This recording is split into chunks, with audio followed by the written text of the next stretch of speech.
दोस्तों आज के इस वीडियो में हम चर्चा करने वाले हैं एक बहुत ही कंट्रोवर्शियल टॉपिक नेपोटिज्म पर। जानेंगे बॉलीवुड में नेपोटिज्म को इतना क्रिटिसाइज क्यों करते हैं, यहाँ के नेपो किड्स पर सबकी पैनी नज़रें क्यों होती हैं, वहीं साउथ के नेपोटिज्म को इतना सपोर्ट क्यों किया जाता है और आखिर वो क्या फैक्टर हैं जिस वजह से वहाँ के नेपोटिज्म की कोई चर्चा नहीं करता।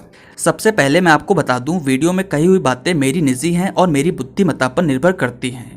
हो सकता है कि आप मेरी बातों से एग्री करें या ना करें, इसलिए अपनी राय कमेंट सेक्शन में ज़रूर दें। तो चलिए दोस्तों वीडियो शुरू करते हैं। नेपोटिज्म या यूँ कहें परिवारवाद। जब कभी नेपोटिज्म की बात होती है तो हमारा सबसे पहला ध्यान बॉलीवुड पर ही जाता है, लेकिन अगर रियलिटी में देखा जाए तो नेपोटिज्म है और हर जगह है, हमेशा से है और आगे भी रहेगा। फिल्म लाइन हो, पॉलिटिक्स हो, स्पोर्ट्स हो या फिर मीडिया सेक्टर हो, आप गौर करिए आपको हर जगह नेपोटिज्म के एग्जाम्पल देखने को मिल जाएंगे। पॉलिटिक्स में देखें तो राहुल गांधी, अखिलेश यादव वगैरह वगैरह। स्पोर्ट्स में देखें तो सचिन तेंदुलकर और सुनील गावस्कर के बेटे। इतिहास पर नज़र डालें तो एक पीढ़ी के बाद दूसरी पीढ़ी और दूसरी पीढ़ी के बाद तीसरी पीढ़ी ने रूल किया है और ये फैक्ट है। अगर पिता किसी पोजीशन पर हैं, अगर उन्होंने संघर्ष करके कोई पोजीशन बनाई है तो उसका फ़ायदा बेटों को तो मिलता है, इवन हम लोगों को भी अपने अपने स्तर पर मिला है। खैर नेपोटिज्म तो है, आई एग्री, लेकिन इसके बाद का भी खेला होता है। मानते हैं नेपोटिज्म के जरिए एक्टर को पहली ही फिल्म में लीड रोल करने का मौका मिल जाता है, वहीं आउटसाइडर को एक ढंग का रोल मिल पाने में एड़ियां घिसनी पड़ जाती हैं। दोस्तों साउथ से पहले थोड़ा नजर मारते हैं बॉलीवुड पर। दोस्तों ऐसा बिल्कुल भी नहीं है कि बॉलीवुड में नेपोटिज्म को कभी सपोर्ट नहीं किया गया। अगर आप टैलेंटेड हैं तो वो दिखता है। सनी देओल, संजय दत्त, ऋतिक रोशन और रणवीर कपूर जैसे एक्टर्स खूब चले, वहीं बहुत से नेपो किड्स फ्लॉप भी हुए और उन्हें किसी ने पूछा तक नहीं। मसला ये है कि आप टैलेंटेड हो या नहीं। पता चला कि आप में टैलेंट कुछ है नहीं और बोल बच्चन करने को दे दो। अब अनन्या पांडे का कहना है कि उनके पिता कभी करण जौहर के शो में गए नहीं, इसलिए करण की फिल्म पाना उनके लिए आसान नहीं था। What a logic. Alia Bhatt तो नेपो किड्स पर सवाल करने वालों को सीधा पंछी मारना चाहती हैं, क्योंकि उन्हें लगता है कि स्टार किड्स की जर्नी आसान नहीं होती। मीनवाइल सबको दिखाना है कि वे स्ट्रगल करके आई हैं और किसी को भी अपने पेरेंट्स को क्रेडिट नहीं देना। सर प्लीज मुझे काम दे दो। इसने ऐसा किया लिटरली। सैफ अली खान की बेटी अमृता सिंह और सैफ अली खान की डॉटर अकेले चल के ऑफिस में आना और एक डायरेक्टर के सामने बैठ के ये कहना कि सर मेरे को काम दे दो प्लीज। मुझे रोना आ गया। ऊपर से जब इन नेपो किड्स का एटीट्यूड एक सुपरस्टार वाला हो तो भाई पब्लिक है, पब्लिक तो सब जानती है। देश के मुद्दों पर बाई चांस आप इनकी राय ले लो या फिर महाभारत रामायण से रिलेटेड कोई क्वेश्चन पूछ लो तो जवाब सुनकर आपके कान ही फट जाएंगे। नेपोटिज्म वहां तक ठीक है, जायज है, जहां तक आप किसी दूसरे के लिए दिक्कत नहीं बनते।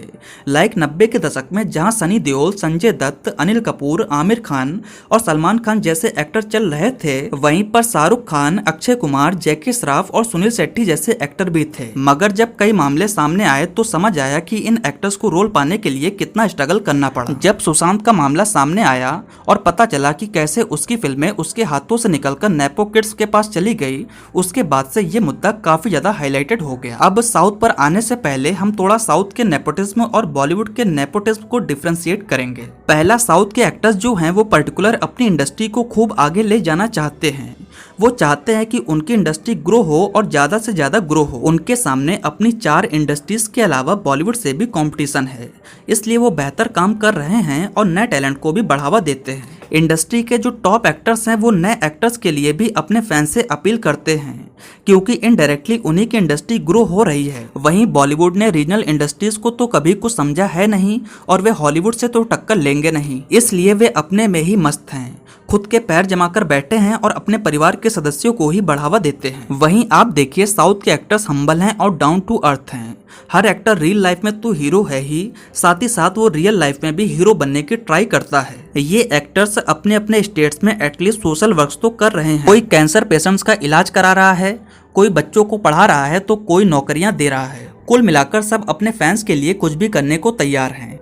वहीं बॉलीवुड के एक्टर्स पहले अपने देश को ही क्रिटिसाइज कर लें, मदद तो ये क्या ही करेंगे। अच्छा, साउथ के जो एक्टर्स हैं वो इस बात को भी एग्री करने से हेजिटेट नहीं होते कि उनको अपने पिता और फैंस की वजह से ही उनको ये अपॉर्चुनिटी मिली और वे जिंदगी भर उनके शुक्रगुजार रहेंगे। हर एक्टर्स के यूट्यूब पर फैन मोमेंट्स हैं जिसमें आपको दिख जाएगा कि ये एक्टर्स अपने फैंस के साथ किस तरह का ट्रीटमेंट करते हैं। कुछ भी हो जाए लेकिन इनके फैंस की डिमांड पहले पूरी होती है। वहीं बॉलीवुड के स्टार किड्स तो स्ट्रगल करके आए हैं, हालांकि टाइगर श्रॉफ और सारा अली खान कुछ एक्सेप्शनल केस हैं जिन्होंने माना कि हाँ उन्हें प्रिविलेज मिली है। ये साउथ के जो एक्टर्स का अपने फैंस और स्टेट से लगाव है तो वहाँ के इनके फैंस कभी नेपोटिज्म का मुद्दा उठने ही नहीं देते। इन सब के अलावा आप टैलेंटेड भी होने चाहिए।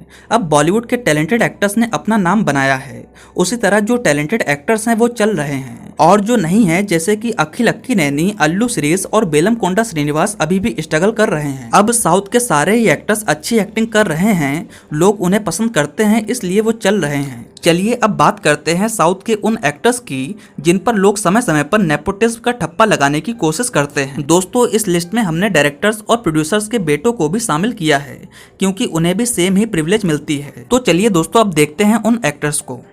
चलिए दोस्तों सबसे पहले बात करते हैं तमिल इंडस्ट्री की। दोस्तों तमिल इंडस्ट्री के सुपरस्टार थलापति विजय के पिता एस एस चंद्रशेखर एक नामी डायरेक्टर रहे जिन्होंने विजयकांत, रजनीकांत और चिरंजीवी जैसे एक्टर्स के लिए फिल्में बनाई हैं। इन्होंने अपने बेटे विजय को भी लॉन्च किया मगर पब्लिक ने उन्हें पूरी तरह से रिजेक्ट कर दिया। इनके लिए ये तक लिखा गया कि फिल्म का हीरो चूहे की तरह लगता है।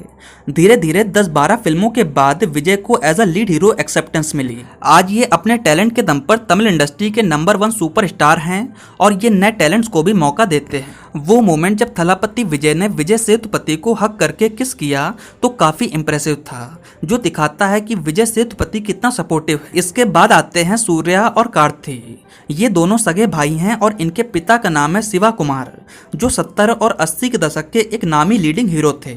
जहां सूर्या फिल्मों में आने से पहले एक कपड़े की दुकान में काम करते थे। दोस्तों इनकी शुरुआत लीड हीरो नहीं बल्कि साइड एक्टर के तौर पर हुई थी। खुद रजनीकांत सर ने कापन मूवी के इवेंट में कहा था कि जब उन्होंने सूर्या को पहली फिल्म में देखा था तो उन्हें किसी भी एंगल से ये हीरो मटेरियल नहीं लगे थे। आगे उन्होंने सूर्या की तारीफ करते हुए कहा कि उन्होंने जो खुद को निखारा है वो काबिले तारीफ है।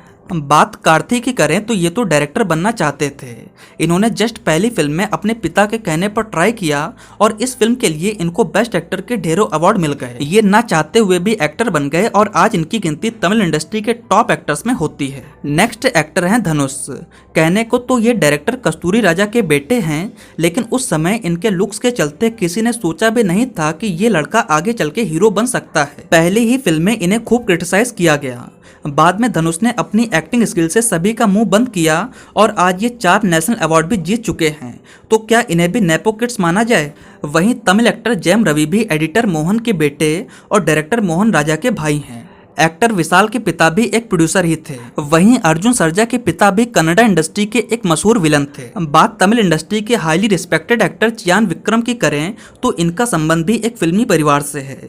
इनके मामा त्यागराजन एक नामी एक्टर, डायरेक्टर और प्रोड्यूसर थे। ये अलग बात रही कि उन्होंने इन्हें कभी सपोर्ट नहीं किया, इवन ये दोनों टॉकिंग टर्म्स में भी नहीं थे। तो क्या इन्हें भी नेपोटिज्म की तराजू में तौला जाए? यहाँ गौर करिए कि इनको शुरुआती कई सालों तक सफलता नहीं मिली। बाद में इन्होंने अपनी एक्टिंग के बलबूते ही अपना नाम बनाया और नेशनल अवार्ड तक जीता। चलिए दोस्तों बात करते हैं तेलुगु इंडस्ट्री की। दोस्तों टॉलीवुड के प्रिंस कहे जाने वाले महेश बाबू 70 के दशक के सुपरस्टार कृष्णा के बेटे हैं। अपने करियर की शुरुआत से ही इन्होंने सुपरहिट और ब्लॉकबस्टर फिल्में देनी शुरू कर दी। ये इतने हैंडसम हैं कि इन्हें टॉलीवुड का प्रिंस तक कहा जाने लगा। अपनी सिंप्लिसिटी और डाउन टू अर्थ नेचर के चलते ये लाखों दिलों पर राज करते हैं।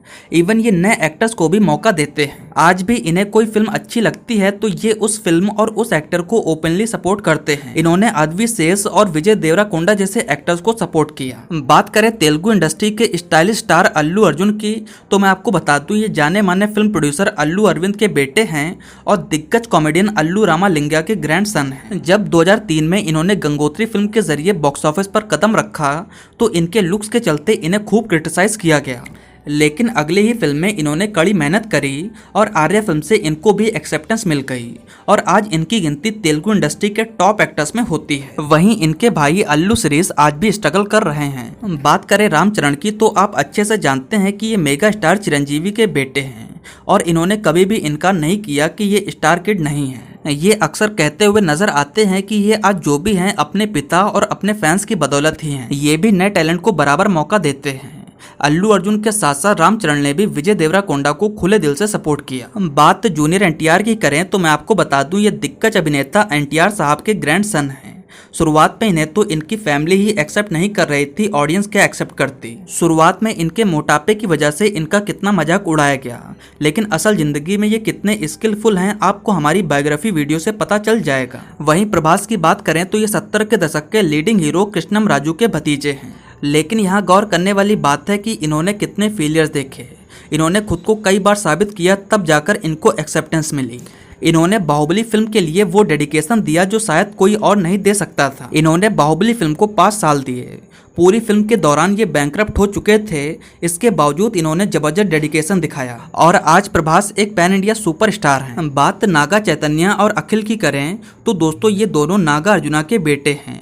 जहां नागा चैतन्य को तो धीरे धीरे नेम और फेम दोनों मिल रहा है और इनकी फिल्में भी चल रही हैं, लेकिन आज भी अखिल खुद को एक सफल हीरो के तौर पर एस्टेब्लिश कर पाने में नाकामयाब रहे हैं। इसके अलावा नितिन भी एक डिस्ट्रीब्यूटर और फिल्म प्रोड्यूसर के बेटे हैं। साईं धर्म तेज और वरुण तेज का भी फिल्मी परिवारों से संबंध रहा है।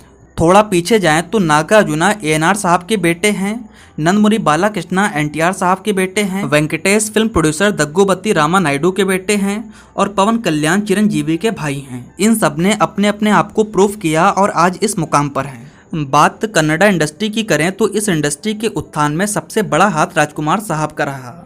इन्हीं के बेटे हैं पुनीत राजकुमार, शिवा राजकुमार और राघवेंद्र। जहां राघवेंद्र को तो सफलता नहीं मिली, वहीं पुनीत राजकुमार और शिवा राजकुमार ने अपने अपने टैलेंट के दम पर बड़ा नाम बनाया है। ये दोनों हमेशा इस इंडस्ट्री को ग्रो करने में लगे रहते हैं और सभी एक्टर्स को सपोर्ट करते हैं। बात मलयालम इंडस्ट्री की करें तो पृथ्वीराज सुकुमारन 70 के दशक के लीडिंग हीरो सुकुमारन के बेटे हैं, दुलकर सलमान सुपरस्टार ममूटी के बेटे हैं और फहद फाजिल डायरेक्टर फाजिल के बेटे हैं। ये तीनों ही हाईली टैलेंटेड और अच्छे एक्टर हैं और वैसे भी मलयालम इंडस्ट्री में उसे ही एक्सेप्टेंस मिलती है जिसे एक्टिंग आती है। तो दोस्तों ये रहा नेपोटिज्म के मुद्दे पर हमारी एक छोटी सी राय। आपको हमारी राय कैसी लगी आप नीचे कमेंट सेक्शन में बता सकते हैं। साथ ही साथ नेक्स्ट अब आप किस मुद्दे पर हमारी राय जानना चाहते हैं नीचे कमेंट सेक्शन में ज़रूर लिखें। अगर आपको मेरा वीडियो पसंद आया हो तो प्लीज़ लाइक करें, कमेंट करें और मेरे चैनल को सब्सक्राइब करें। आपका बहुत बहुत धन्यवाद।